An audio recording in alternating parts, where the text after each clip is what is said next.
Okay, so let's just dive right in. We've got this matchup on the horizon, and it feels less like a regular season game and more like a test of ideas. I'm talking about the 76ers versus the Clippers. Oh, absolutely. It's a fascinating setup.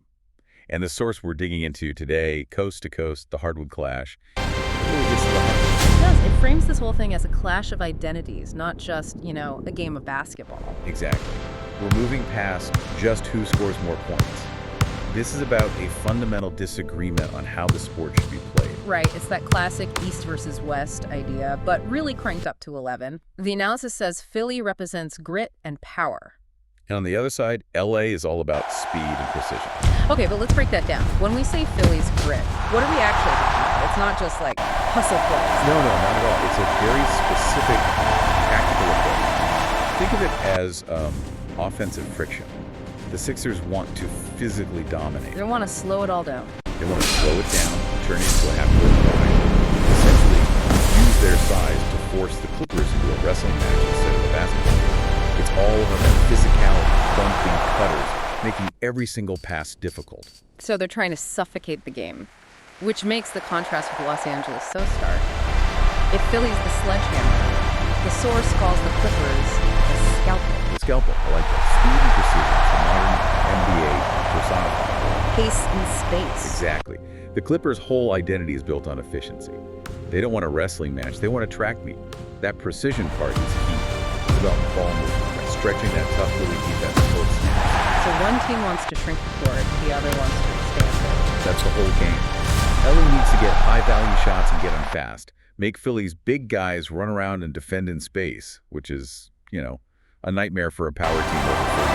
That's where all the tension is. It's literally a battle for the game's speedometer. You can see why it gets framed as East versus West. It feels a little old school. It does feel like a throwback, but it really holds up here. Look, this is a battle of imposition. Who can force their will, their pace, on the other team? And usually the team that dictates tempo wins. Almost always. You rarely see a power team win a track meet, and you just don't see a speed team win a mud fight. It doesn't happen. And with styles that are so completely different, the margin for error must be tight. The source says every possession matters, but it feels different. It is different. It's not a cliche in this case. Think about it. If the Clippers hit, say, 2 quick threes in transition, that's a fast 6-0 run. And that pulls Philly out of their comfort zone. Right. Suddenly, Philly has to rush, which leads to bad shots, which then leads to more transition for LA. But on the other hand, If Philly just pounds the ball inside, draws some fouls, they stop the clock. They kill LA's rhythm. So when we say a single shot can shift the momentum, it's because a made basket literally decides if the next possession is a sprint or a crawl.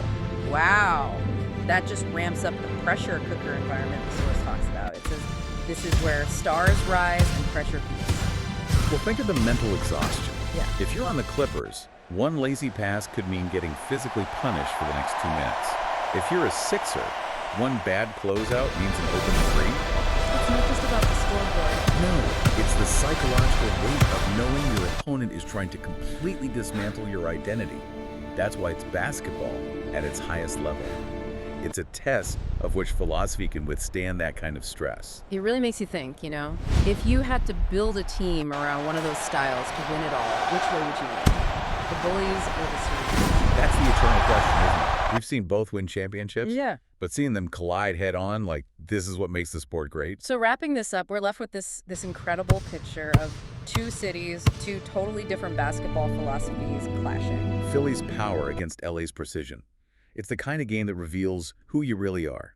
There's nowhere to hide. And that leaves us with a final thought for you to chew on. We talked about styles, but think about the last 2 minutes of a tied game. The game naturally gets gritty, the whistles get swallowed. Does that chaotic, high-pressure environment give the power style a natural advantage? Let's go! Yeah, that's just right ahead.